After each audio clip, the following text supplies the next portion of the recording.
Je vais vous parler d'une expérience avec quelques anecdotes plus ou moins drôles, on verra, sur la Silicon Valley. Parce que donc la société qu'on a créée, aujourd'hui a un bureau à Lyon, derrière la Pardieu, le Drone Express pour ceux qui sont de Lyon, si vous voulez passer du café. Et on a un bureau à San Francisco, et ça fait à peu près 3 ans que moi je partage mon temps, et surtout ces 2 dernières années, mon temps entre ici et la fameuse Silicon Valley. Donc voilà, donc l'idée c'est de casser quelques clichés, quelques a priori sur la Silicon Valley. Alors pour ceux qui veulent y aller en tant qu'entrepreneur peut-être, ou ceux qui voudraient éventuellement y travailler. Donc c'est vraiment un monde à part. Est-ce qu'il y a des gens qui connaissent la série Silicon Valley?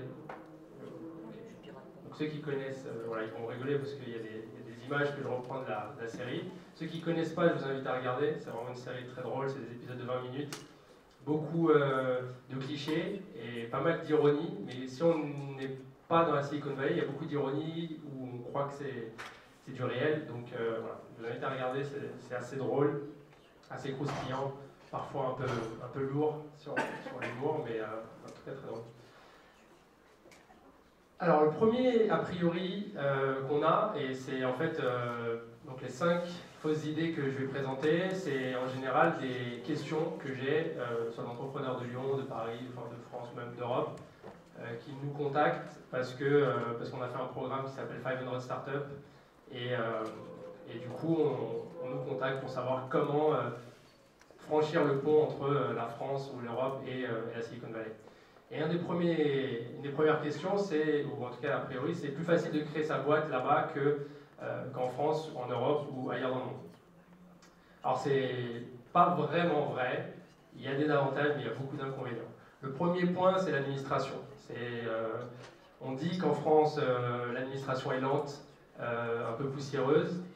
C'est pas forcément vrai, je crois qu'il y a une étude qui dit qu'en France, on a une des meilleures administrations en termes de digitalisation des services. Aux États-Unis, ils n'ont pas du tout ça, c'est que des papiers, des formulaires, ils se ressemblent tous, avec des chiffres, des numéros, c'est vraiment très compliqué de s'y retrouver, surtout qu'il y a des formulaires différents dans chaque État. Donc imaginez, vous avez 50 États, alors où je commence, si je suis en Californie, ok, mais si je commence à avoir des clients ailleurs, ou si je veux monter ma société au Delaware, ou ce genre de choses, comment ça se passe? Donc ça, c'est assez compliqué. Là, j'ai mis un gras sur le côté, c'est marrant. Les États-Unis, 6 jours pour créer sa société. La France, on est à 5, et Nouvelle-Zélande, ils sont à 1. Mais voilà, pour vous dire, c'est pas forcément plus simple. En termes de structure, surtout quand on est une société française, est-ce qu'on choisit une filiale? Est-ce qu'on choisit, alors après les formats, est-ce qu'on met sa maison mère là-bas? Ça, c'est des questions assez compliquées. Les Américains, et encore plus en Silicon Valley, sont très procéduriers. Nous, on a eu l'occasion, malheureusement, donc on s'appelle DOZ, D-O-Z. On a eu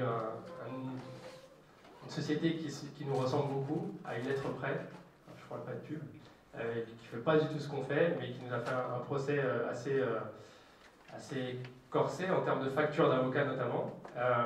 Et on ne s'y attendait pas du tout, parce qu'en France, en général, on règle les différends un peu au téléphone ou en face à face, et là c'était directement les avocats.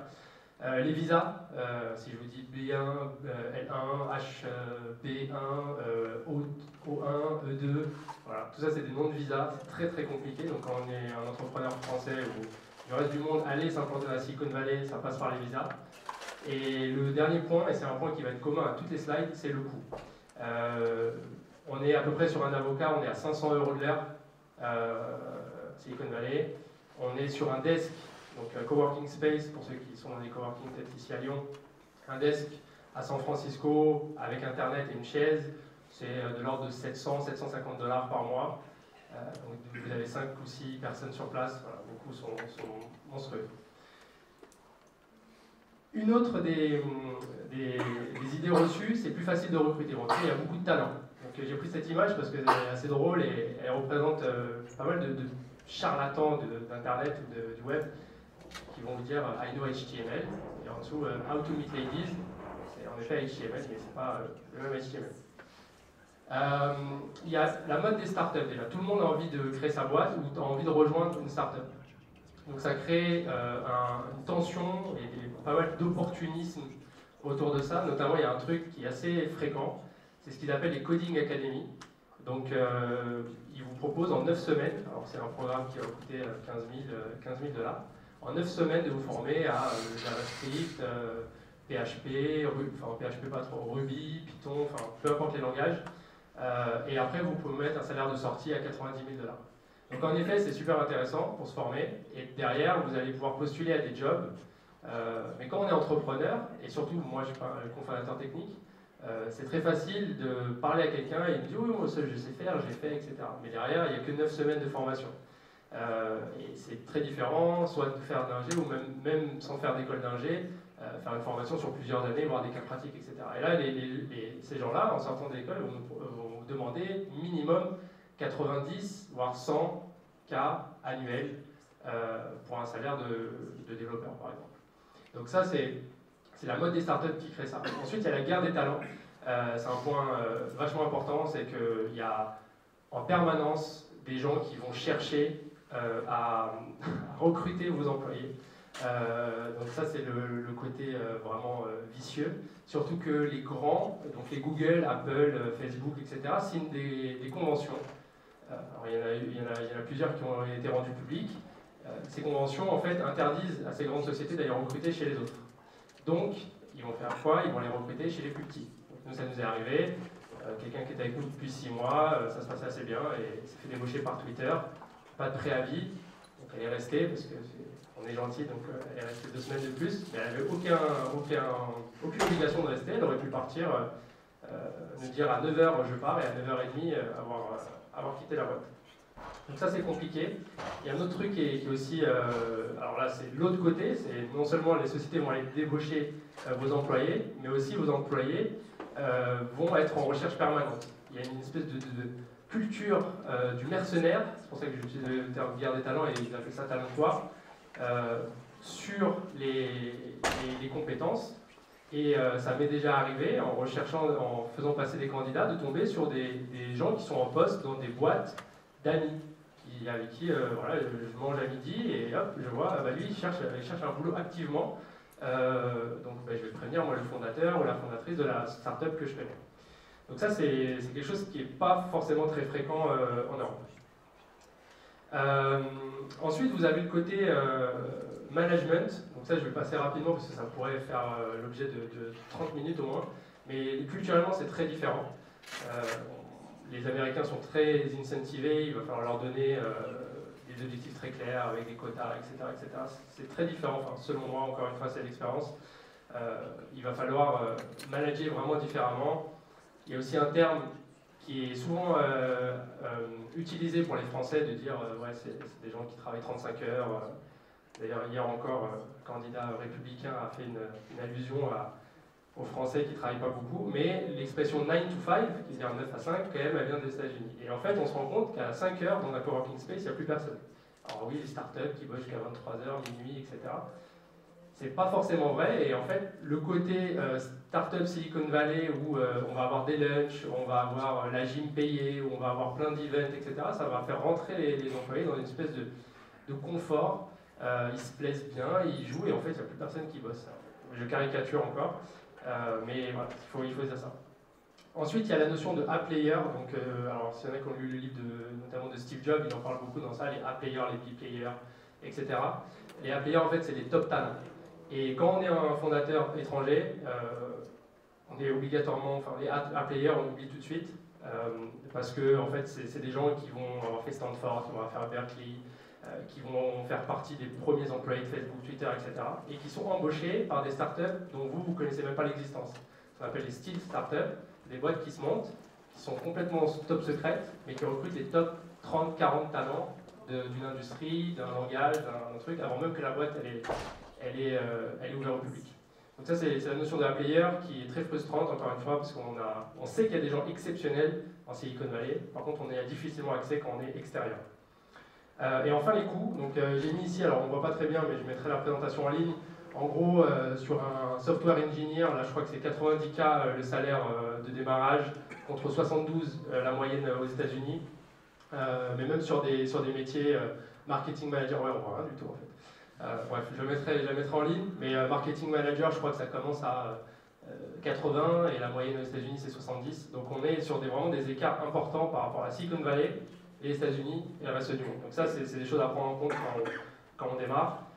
Il y a aussi une chose par rapport aux coûts, c'est les coûts cachés. C'est-à-dire qu'aujourd'hui aux États-Unis, enfin dans la Silicon Valley, il y a tout un tas d'avantages, de bénéfices, le lunch, la gym, les transports, etc., qui ne sont pas comptés dans le contrat. Mais si vous ne proposez pas, les gens ne viennent pas bosser chez vous.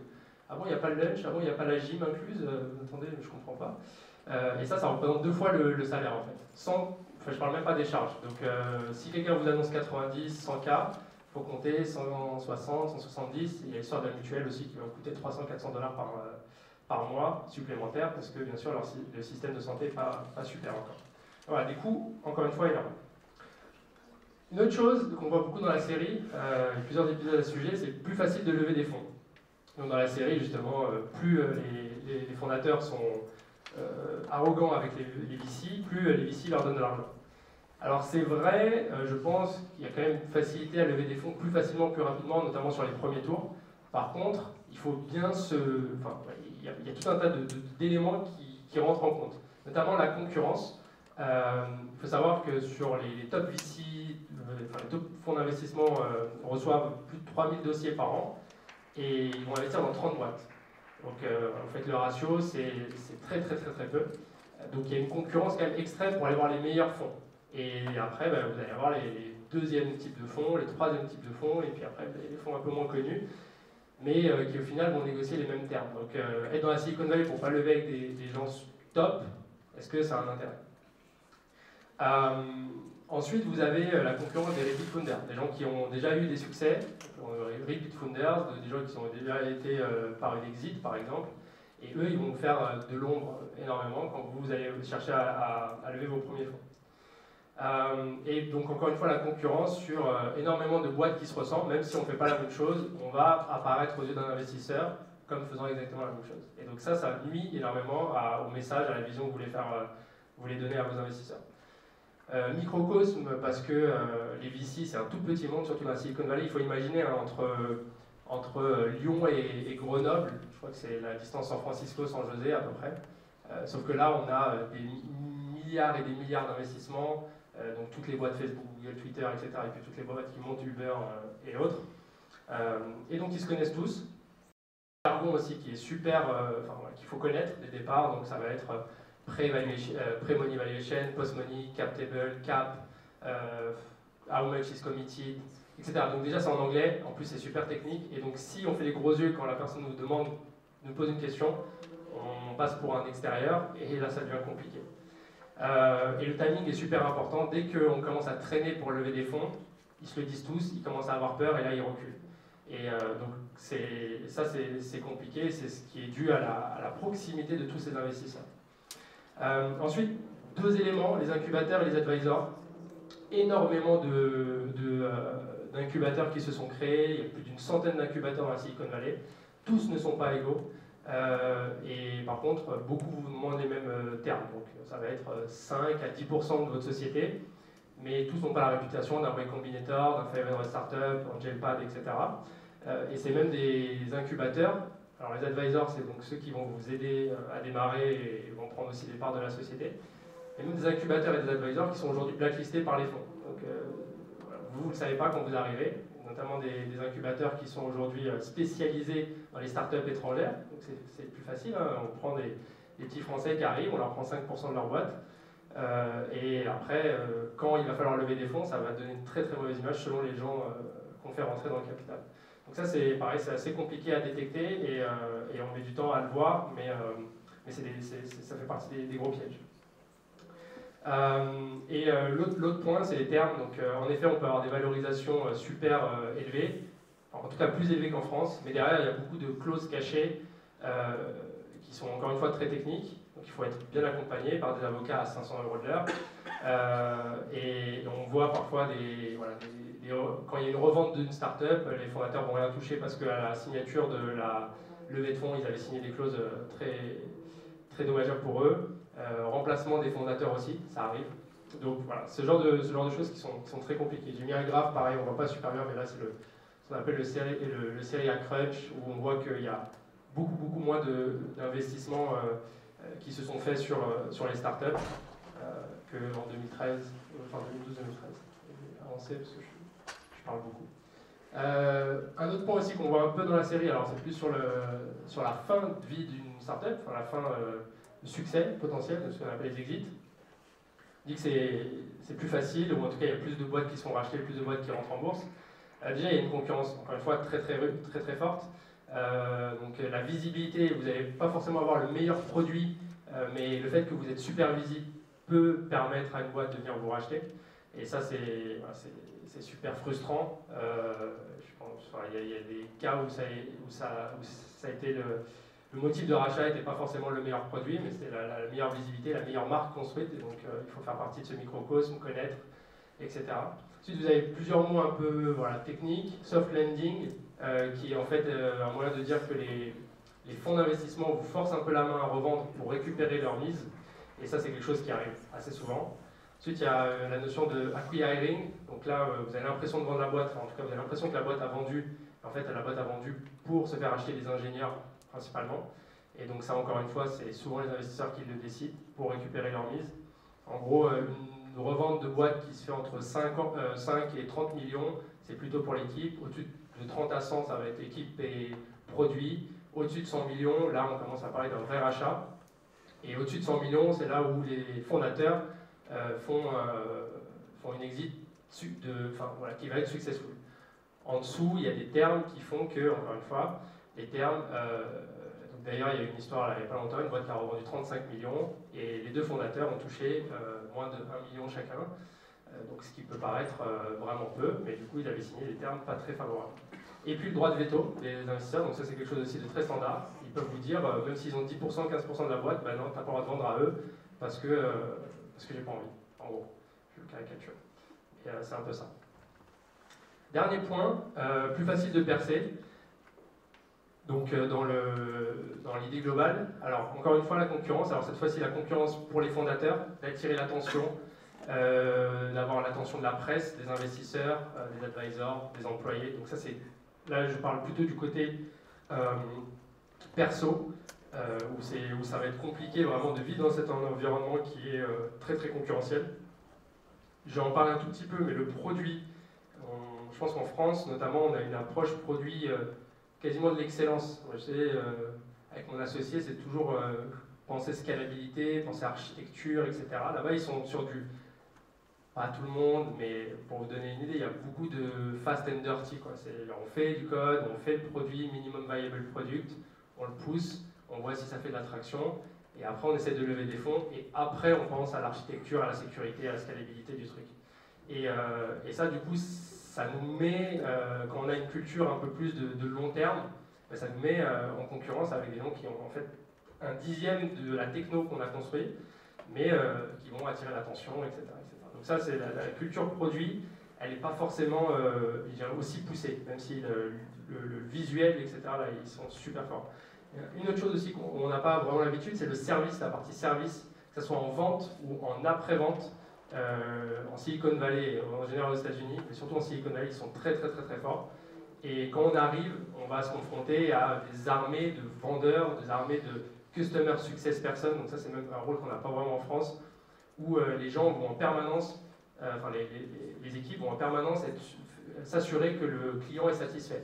Et ça c'est quelque chose qui n'est pas visible, dont on n'a pas trop l'habitude et qui marche énormément. L'avant-dernier point, c'est le réseau.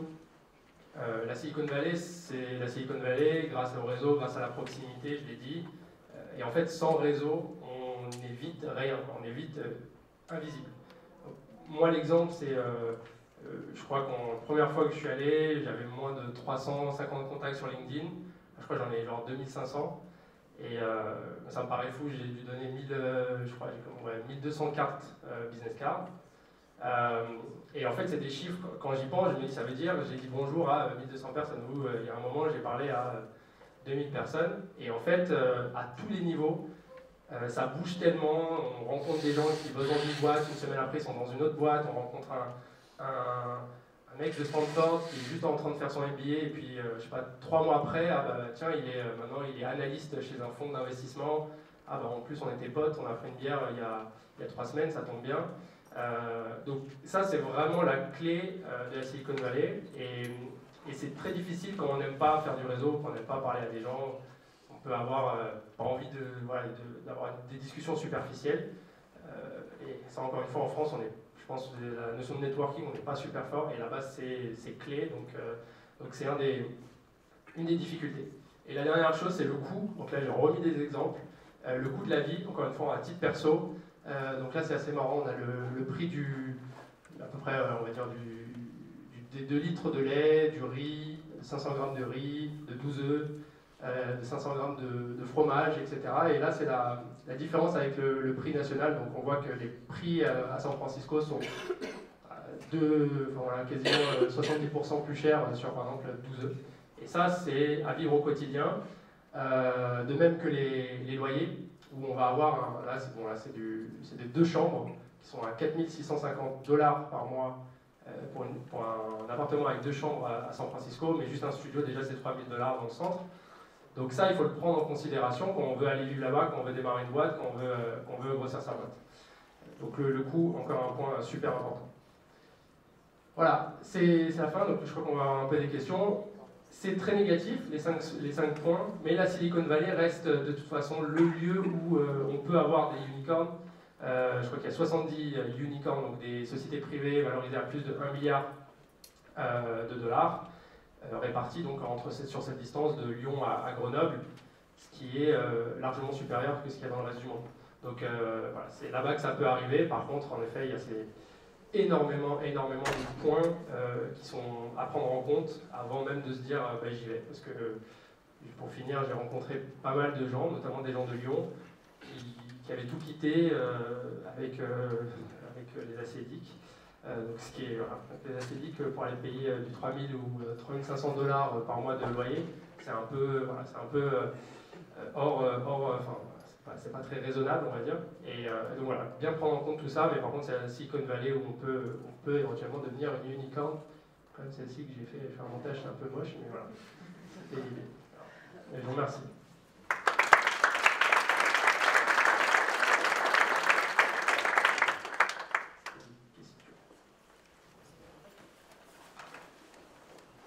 Philippe, Squad Data, pourquoi tu restes du coup? On réfléchit, en fait, nous on a eu des investisseurs aux États-Unis, donc ça c'est la première chose. Il y a la possibilité de faire des partenariats assez incroyables, c'est-à-dire parler avec des décideurs des plus grosses boîtes du monde, ce qui serait très compliqué à faire ailleurs, même dans une autre ville des États-Unis. Donc je pense que ça vaut la peine, ça vaut le coup de rester et de s'y forcer à rester. Par contre, voilà, c'est un coût à prendre en charge. Mais par contre, en termes d'opportunités, il y a peu de marchés. C'est même pas un marché en fait, c'est un micro-monde où il y a autant d'opportunités. Pour nous, en l'occurrence, c'est pour ça qu'on y est. Quoi. Et du coup, tu as juste un bureau? Oui, on a un bureau, des employés. Alors il y a un turnover énorme entre les gens qu'on laisse partir, comme ils disent. Et les gens qui se font débaucher, comme je disais tout à l'heure. Donc c'est compliqué. Donc pour l'instant, on est dans un coworking space et on espère grossir un peu l'équipe, mais c'est pas évident. J'ai 2 questions. Je vois un peu la Silicon Valley comme une école de l'entrepreneuriat. Donc est-ce que c'est vrai ou non? Et la deuxième question, c'est s'il faut y aller, est-ce qu'il vaut mieux y aller pour rejoindre une start-up et donc apprendre dans un cadre déjà existant ou pour fonder là-bas? C'est une très bonne question. Je pense que, en effet, l'entrepreneuriat là-bas, c'est vu comme quelque chose, c'est la norme quasiment. Tout le monde a créé, raté ou fait un succès. Mais du coup, tout le monde est très ouvert sur l'entrepreneuriat, etc. Et il y a des plutôt bonnes méthodes quand même de travail en mode lean, en mode agile, etc. Après, que ce soit pour y aller et créer directement là-bas ou rejoindre une boîte, dans les deux cas, c'est assez compliqué quand on est français, notamment pour l'histoire des visas. Trouver une société qui nous sponsorise notre visa quand on est français, c'est pas évident, quand on est n'importe quelle nationalité en vrai. Et créer une société directement là-bas, en plus des visas, il y a l'histoire des coûts, l'histoire de la concurrence. Donc, nous, ce qui nous a quand même pas mal aidé, c'est de faire un accélérateur, donc à sélectionner. Voilà, il y a 5 accélérateurs vraiment renommé et qui ouvre beaucoup de portes. Donc selon moi, pour être visible en Silicon Valley, quand on crée une boîte, passer par un accélérateur local, c'est un peu une garantie, quoi. C'est un peu une étape obligatoire. Merci.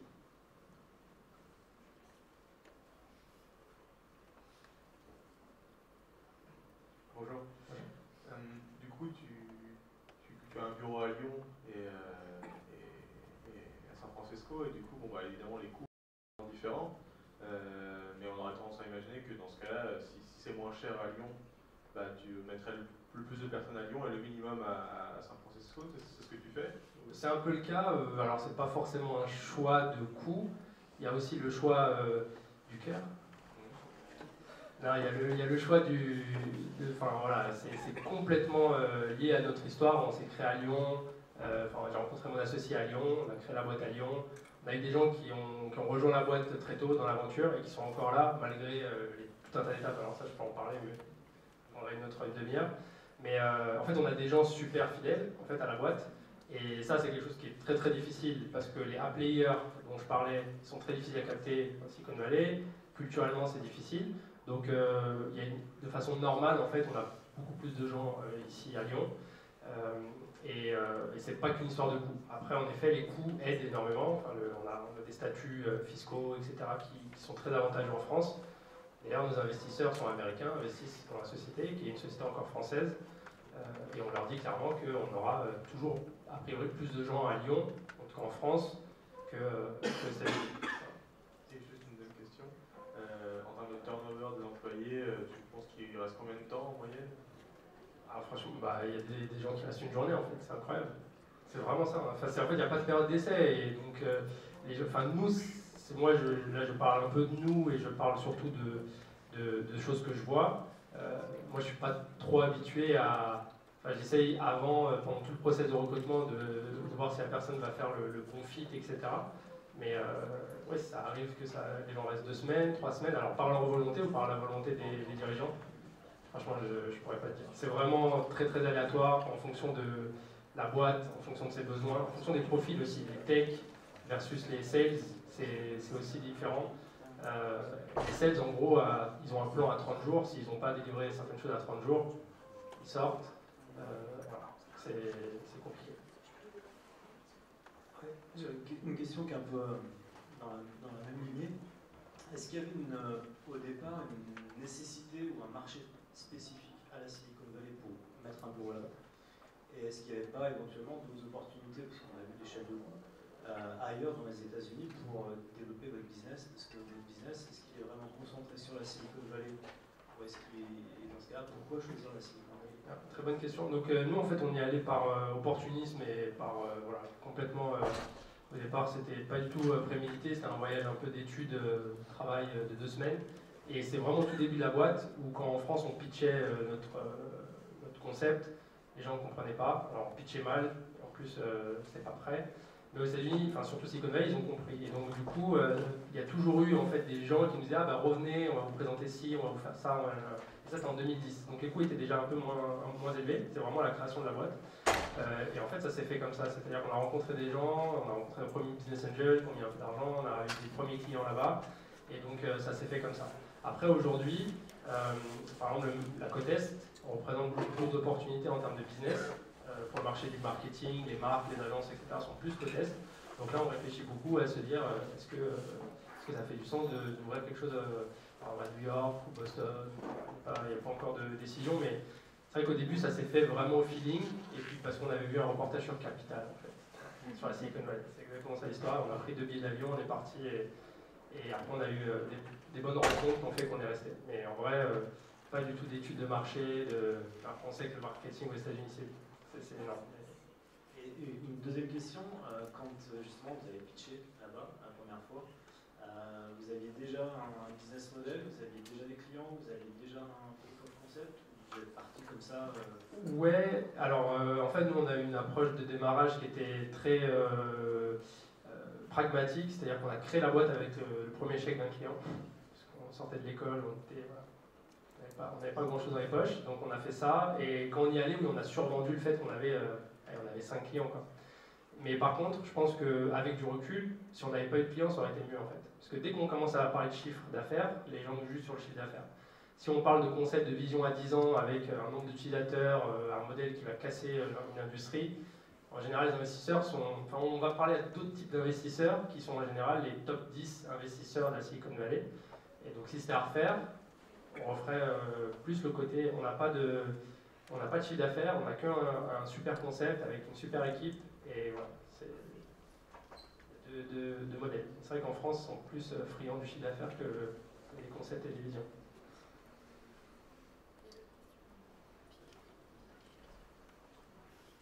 Moi j'ai une question sur les levées de fonds. En fait, il y en a eu aux US, j'imagine, enfin je sais pas, et savoir quel est le ratio un peu des levées de fonds qui ont été faites aux US versus. À nous ouais. Nous aujourd'hui, je pense 80% des fonds qu'on a levés en 14 mois, 16 mois on va dire, c'est États-Unis, c'est américain, qui investissent sur la boîte française. C'est le côté un peu exotique du truc. Ils sont toujours un peu perdus quand on leur envoie le RIB BNP. Si c'est BNP, c'est pas les États-Unis. Mais enfin, quoi que BNP, ils ont une filiale aux États-Unis, donc ils connaissent. Mais ouais, nous, c'est ça. Après, c'est pareil, faire 500 startups, être là-bas, etc. C'est ça qui nous a poussé à faire ça. Et puis parce qu'on a eu une mauvaise expérience avec un fonds, notamment en France. Et ça nous a un peu barbé. Donc Dose, c'est une entreprise française ou américaine? C'est une entreprise française. Et voilà, on est fiers d'être français. Les investisseurs, au final, c'est pas grand-chose. Ils sont pas là. Tu as parlé beaucoup de San Francisco. Est-ce que tu as des choses à partager ou des idées sur la différence entre San Francisco et la vallée, ou le reste de la vallée? Déjà, San Francisco, c'est pauvre culturellement. Donc la Silicon Valley encore plus, parce qu'il n'y a vraiment rien à faire. Enfin, Palo Alto, c'est génial, il fait beau tout le temps et il y a des très belles maisons et on peut visiter la maison passer devant la maison de Steve Jobs et autres. Mais il n'y a pas grand chose à faire et c'est extrêmement cher, enfin, c'est encore plus cher. C'est des grandes distances aussi. Donc, moi, je préfère San Francisco à titre perso, même s'il y a un peu plus de nuages. Et voilà. En termes de différence, je pense que même nous en 2010, on l'a constaté, les 2 premières semaines qu'on avait faites, on faisait tous nos rendez-vous et tous les meet-up le soir dans la Silicon Valley, donc Palo Alto, Menlo Park, etc. Et depuis, ouais, je dirais 4 ans ou peut-être 3 ans, ça s'est vraiment reminant, ça s'est mis, tout s'est déplacé sur San Francisco, notamment parce qu'il y a Twitter, Uber, Airbnb, Dropbox, etc. qui sont les startups de 2010, quoi, après 2010. Et donc il y a vraiment une polarisation de l'activité startup web surtout sur San Francisco. Et dans la vallée, ça va être plus les startups hardware, ce genre de choses qui vont y rester. Et les grosses boîtes, donc les HP, Intel, etc. Je crois qu'on dépasse là. Enfin, Je vous laisse voir peut-être. oui, je reste après, donc avec plaisir. Et puis voilà, si vous voulez échanger, envoyez un message, et puis avec plaisir. Merci beaucoup.